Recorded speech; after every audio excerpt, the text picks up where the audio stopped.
There is perhaps no one whose name is more synonymous with documenting the natural world than filmmaker Sir David Attenborough. He's been at it since the 1950s, and in his latest book and film, both out this week, he offers a grave and alarming witness statement about the crisis facing our planet. William Brangham talked with the 94-year-old recently. It's part of our ongoing Arts and Culture series, Canvas.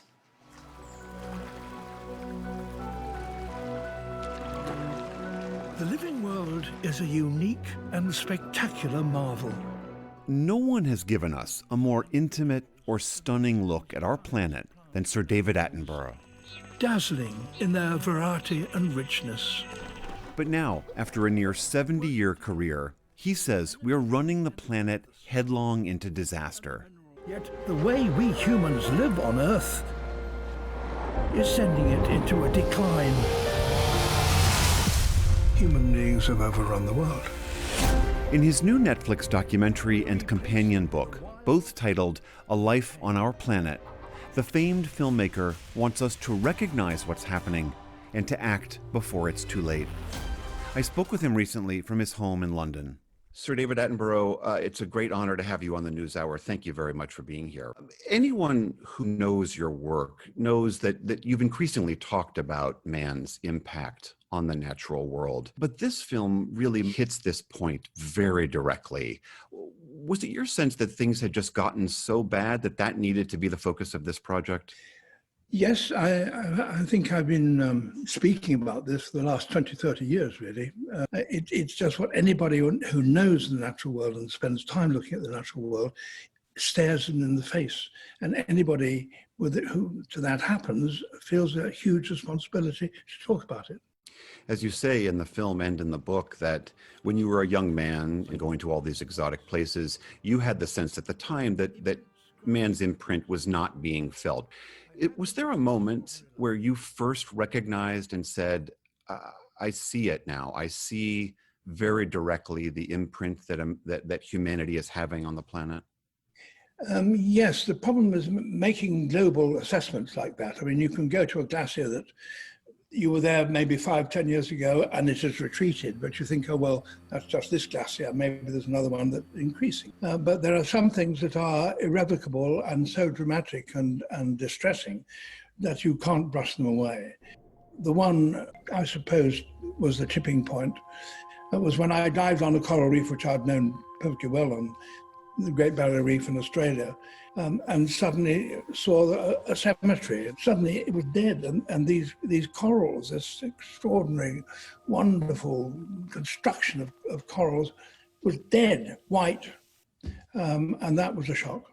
There is, if I may say, a genuine sense of sadness and melancholy that is throughout this project.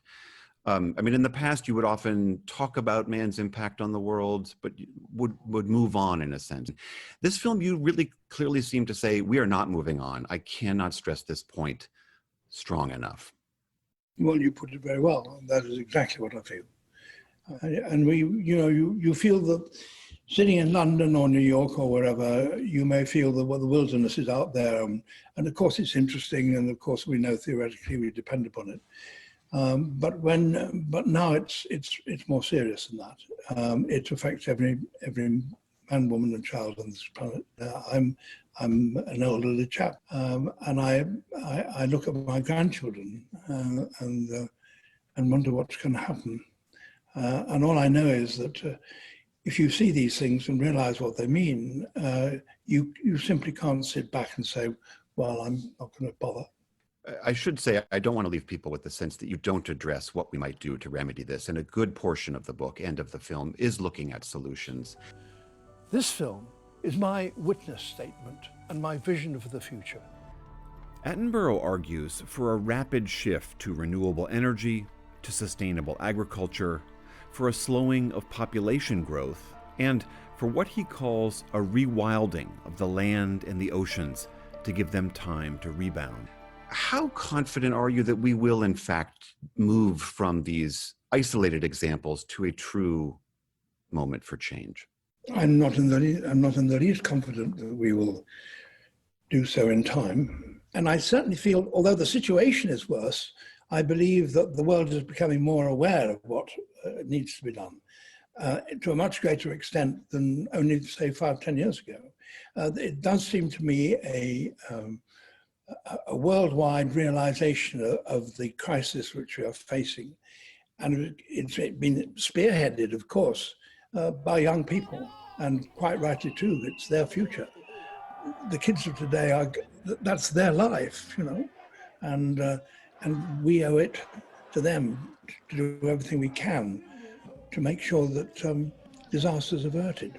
Could you talk a little bit about the role that our own human complacency plays in all of this? We all love the benefits of our gas-powered cars and our air-conditioned homes. And when we talk of a sixth extinction or global climate change, it's still very easy for so many people to put this view out of their minds and just keep on. But actually, in your country, it's more unlikely for that to happen than in mine. I mean, you have faced disaster after disaster. You've got rising sea levels. You had cyclones, hurricanes moving through with greater ferocity and frequency than ever before.